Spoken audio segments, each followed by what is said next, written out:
Bonsoir à tous, nous consacrons cette émission à la lutte contre la pédophilie dans l'Église. Les derniers scandales liés à des crimes pédophiles commis par des prêtres manifestent que les difficultés demeurent malgré le travail de fond de prévention, malgré également l'extrême clarté des procédures depuis l'an 2000. L'Église évidemment n'est pas la seule concernée puisque, on le sait, 80% des cas d'actes pédophiles se déroulent dans l'environnement familial. Pour autant, l'Église a rappelé cette nécessité, cette priorité d'accueillir, d'écouter les victimes et de collaborer avec la justice. Le Conseil permanent de la Conférence des évêques de France s'est réuni ce lundi 11 et mardi 12 avril. Il a pris de nouvelles mesures pour lutter contre la pédophilie. Nous en parlons avec Monseigneur Stanislas Lalanne. Bonsoir. Bonsoir. Vous êtes responsable de la cellule de veille sur la pédophilie au sein de cet épiscopat français. Vous êtes évêque de Pontoise. Et membre du Conseil permanent. Et membre du Conseil permanent. Dans quel état d'esprit, au fond, vous avez travaillé au sein de ce Conseil permanent ? C'est vrai qu'on a travaillé hier et toute la matinée, comme on le fait chaque mois, on prend toujours deux jours de travail. Donc on a fait un retour sur l'assemblée plénière des évêques, c'était la première fois qu'on se retrouvait. Et il avait été évoqué et même annoncé que lors du prochain conseil permanent, c'est-à-dire celui d'aujourd'hui et d'hier, nous reprendrions ce qu'on avait travaillé à l'assemblée plénière à Lourdes il y a quelques semaines. Et donc, on a travaillé, je crois, avec beaucoup d'attention, beaucoup de rigueur. Pour chaque évêque, c'est pas rien. On voit bien la souffrance des victimes, tout ce que ça produit. Donc, je crois qu'on a travaillé dans la paix, mais il me semble, il fallait que nous prenions ensemble des décisions encore plus drastiques. Et il faut le dire, c'est aussi dans un contexte de très forte médiatisation des affaires à Lyon. Hein. Bien sûr, c'est dans ce contexte-là. Je vous propose, Monseigneur, de retrouver Monseigneur Pontier sur ces premières décisions annoncées par le Conseil permanent. C'était devant les journalistes cet après-midi. En ce qui concerne les victimes, nous soulignons l'importance qu'elles aient un lieu où elles soient assurées d'être accueillies, écoutées et accompagnées.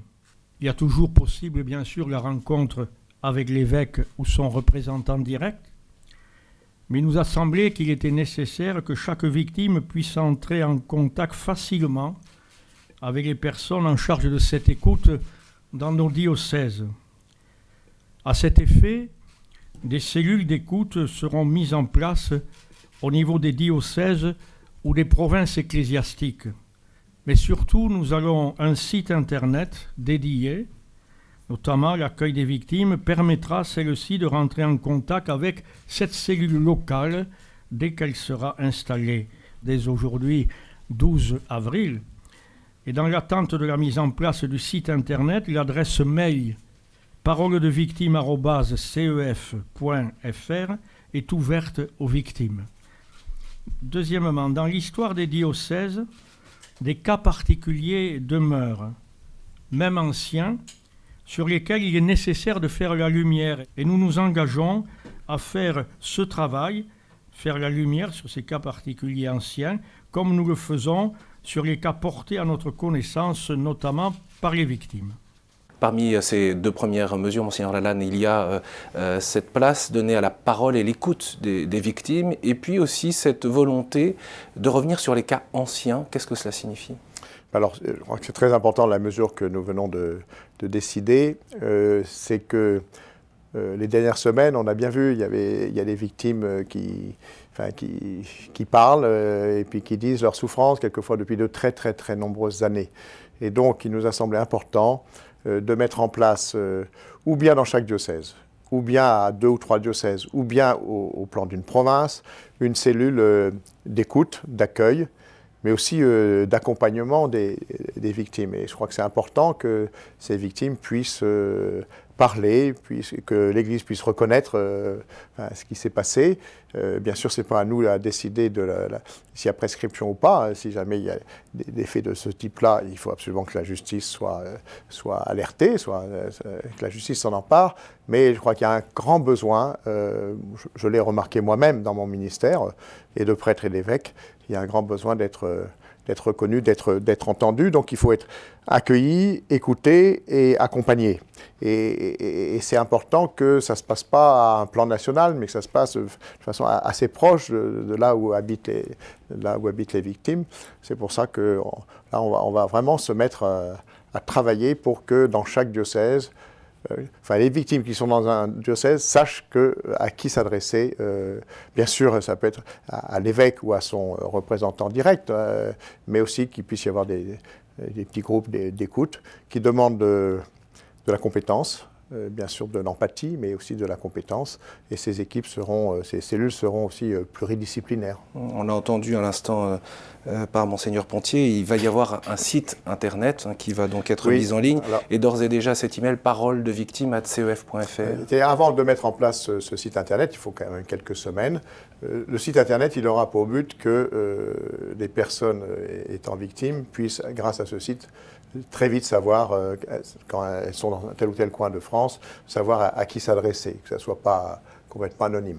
Mais d'ici là, on a mis en place de fait une adresse mail qui est ouverte à toutes les victimes, parole au singulier, parole de victimes au pluriel, @cef.fr, et donc qui permet aux victimes de s'adresser par mail, et puis au secrétariat général, parce que ça sera au secrétariat général de la conférence qui recevra ces mails, puisse aiguiller les personnes pour qu'elles s'adressent dans tel ou tel diocèse.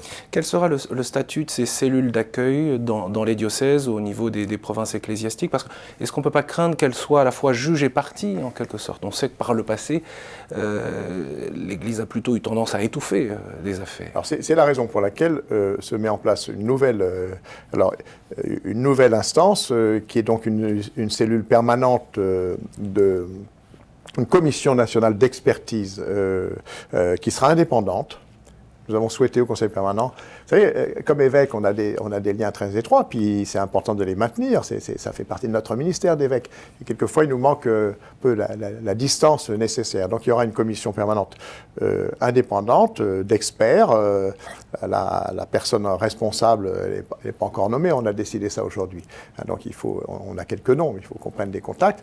On voudrait qu'elle se mette en place assez rapidement pour aider les évêques qui demanderont s'ils n'ont pas sur place la structure de conseil, cette commission aidera les évêques à prendre des décisions quant à des nominations ou pas des nominations de prêtres, après, justement, pour des prêtres qui auront commis des actes répréhensibles. Donc, il y a une certaine distance entre cette commission et les évêques pour que les évêques puissent être aidés dans leur discernement et dans leur gouvernement. Et moi, je trouve que c'est une décision bonne et importante. Donc, vous voyez, il y a en même temps, il y a mise en place de ces cellules d'écoute, de proximité.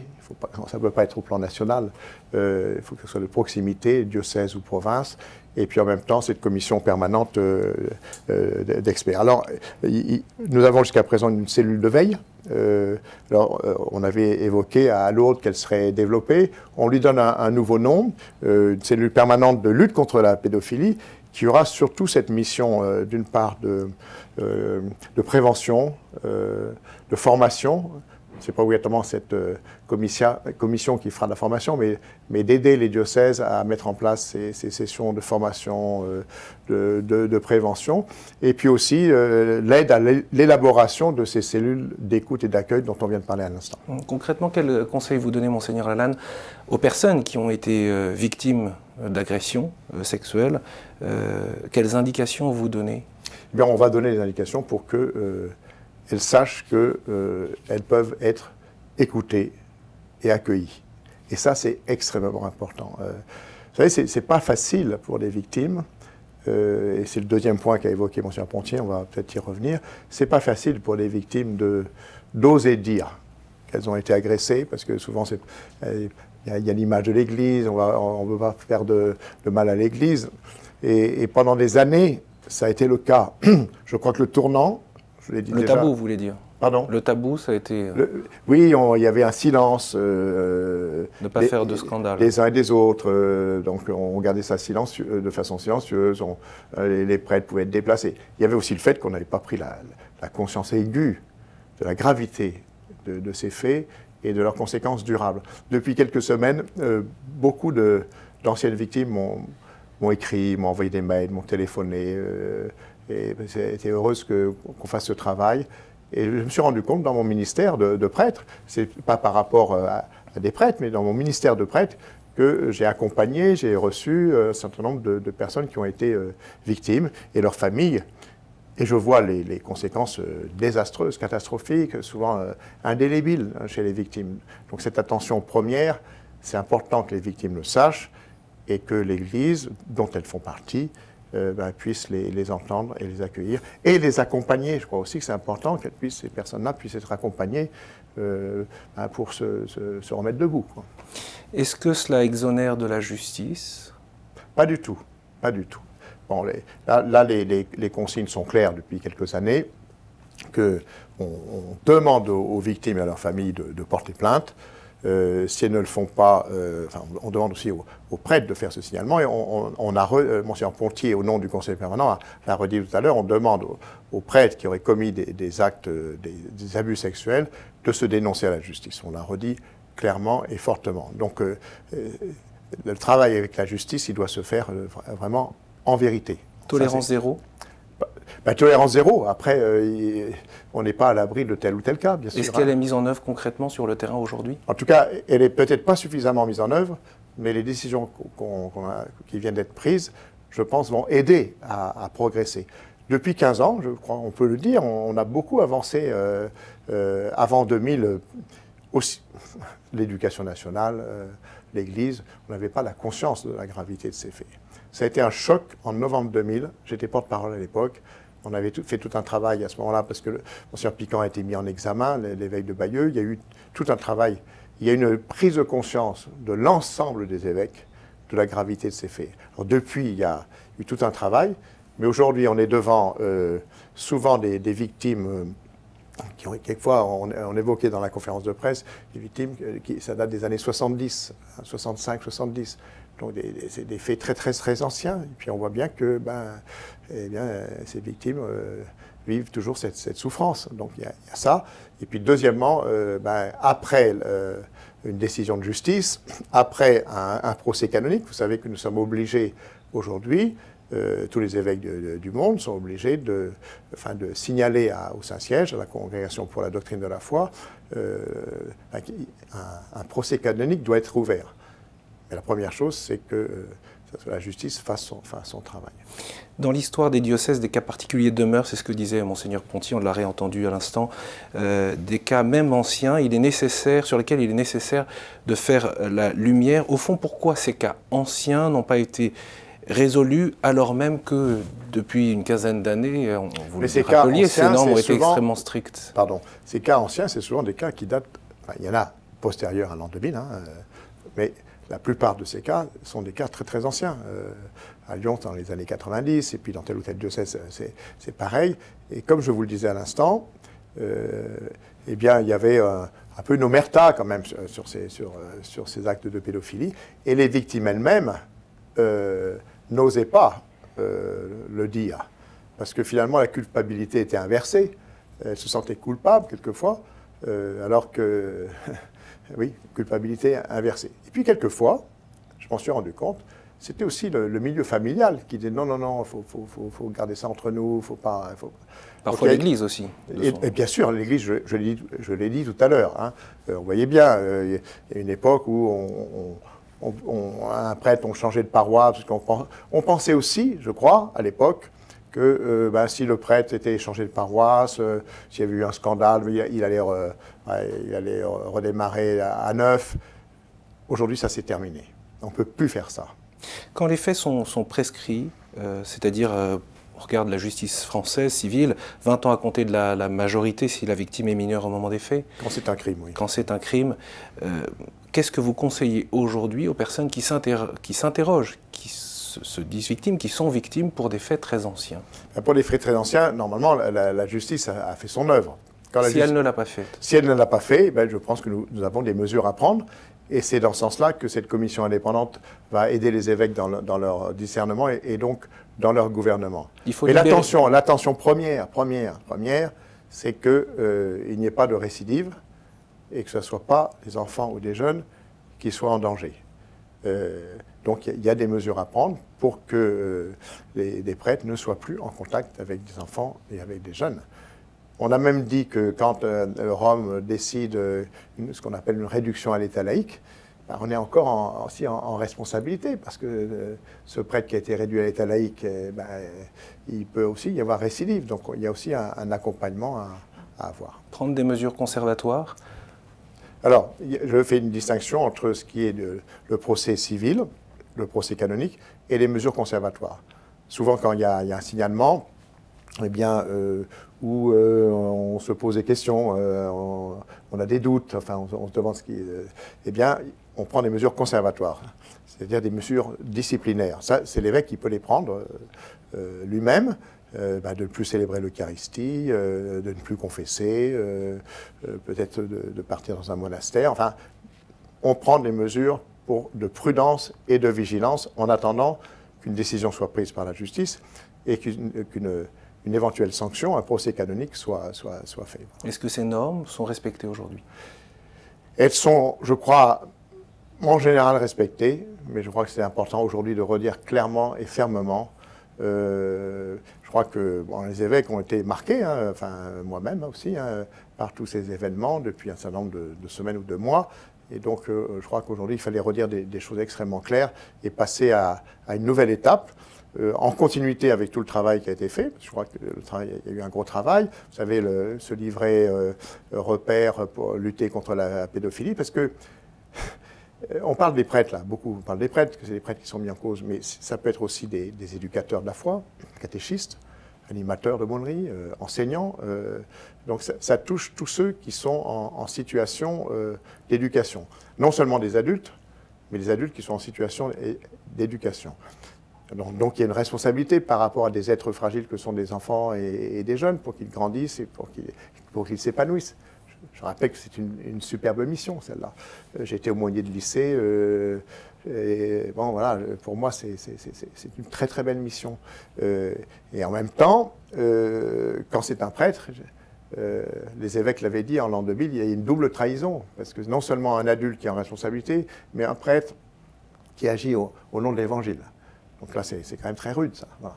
Pour que l'Église soit aujourd'hui une maison sûre, au fond, est-ce qu'un prêtre ou un responsable peut être, quand il a reconnu les faits, quand il est condamné pour cela, est-ce qu'il peut encore avoir des responsabilités pastorales ensuite? C'est là qu'il y a un discernement à avoir, qui n'est pas toujours facile, parce qu'il y a des actes de différente gravité, mais souvent il y a récidive.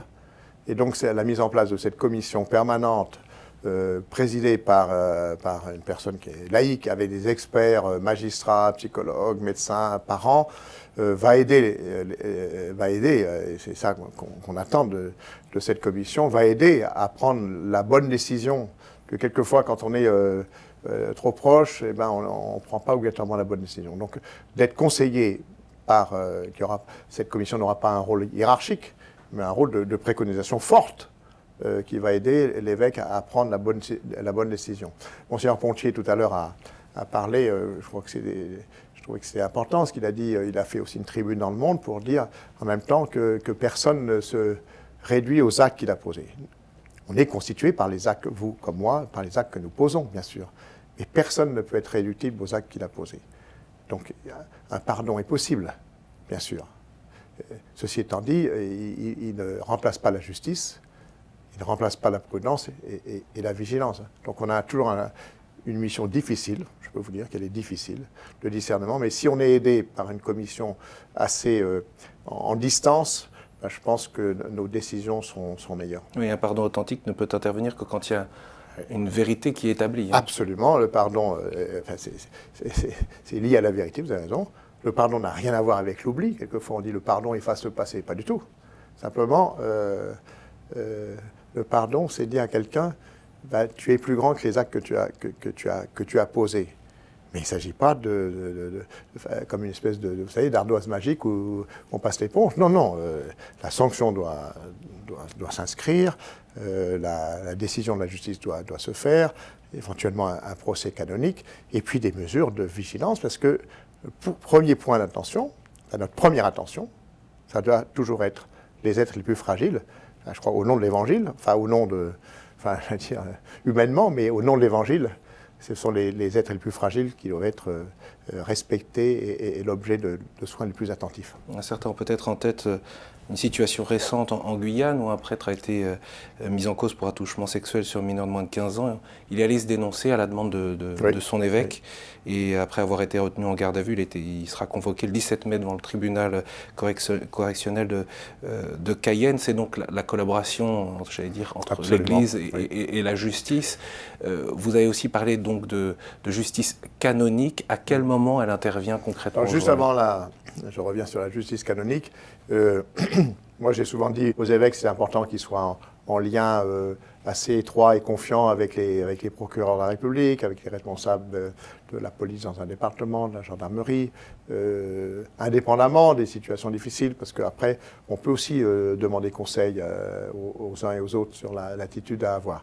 Alors, concernant le procès canonique, il est très important de ne pas avoir une instruction parallèle.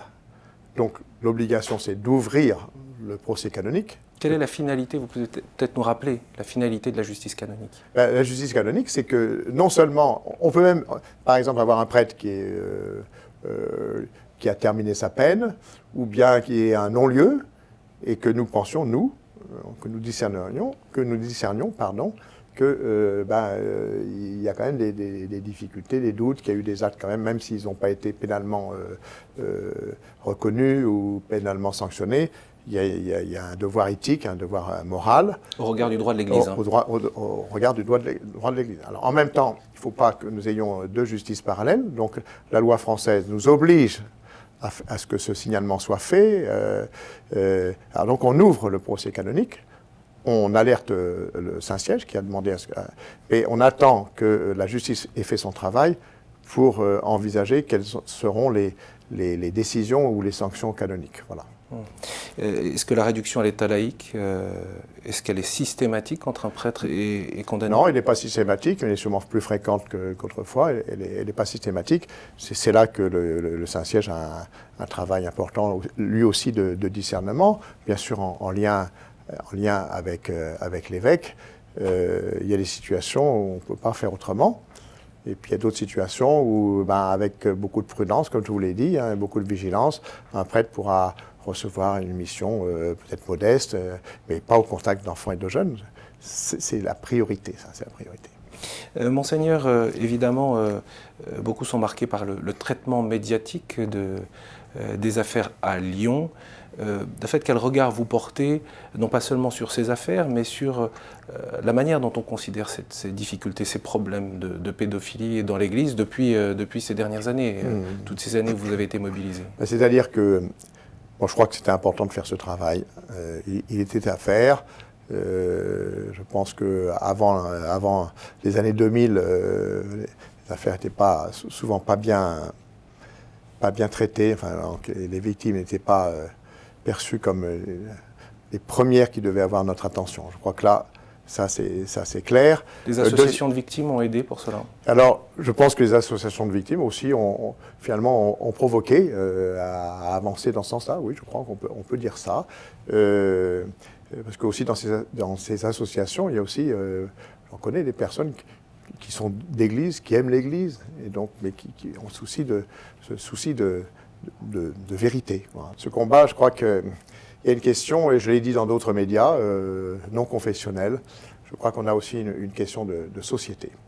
Et donc le travail d'éducation sexuelle, affective, relationnelle, est plus que jamais nécessaire. Parce que souvent, les enfants et les jeunes n'ont pas de repères.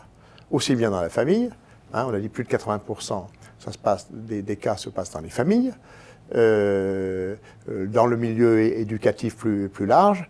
Et donc là, je pense qu'on a, avec d'autres instances non confessionnelles, nous avons un énorme travail, non seulement de prévention, mais d'une éducation pour un juste rapport à l'autre, à celui qui est plus fragile, un juste rapport au corps aussi.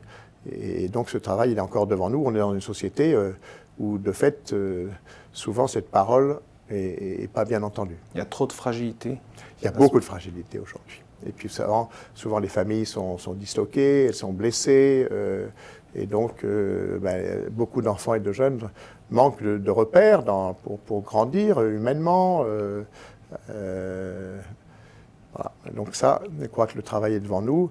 Et je pense que ça touche aussi tout l'enseignement catholique, aussi, qui fait déjà un gros travail, mais ça touche aussi d'autres partenaires de la vie sociale, l'éducation, l'enseignement, les clubs de sport, les mouvements, etc., etc. Certains considèrent que si l'Église fait bien son travail, il n'y aura plus de pédophilie dans l'Église. Est-ce que c'est réaliste? Comme ça, parce que le pape a eu raison de dire tolérance zéro. Ça oblige à prendre conscience. Il l'a dit avec fermeté, le pape Benoît XVI l'avait dit aussi extrêmement clairement. On n'est jamais à l'abri, mais on va faire tout ce qu'on peut humainement parlant faire pour que ces cas soient les moins nombreux possibles, parce qu'un seul cas, c'est terrible.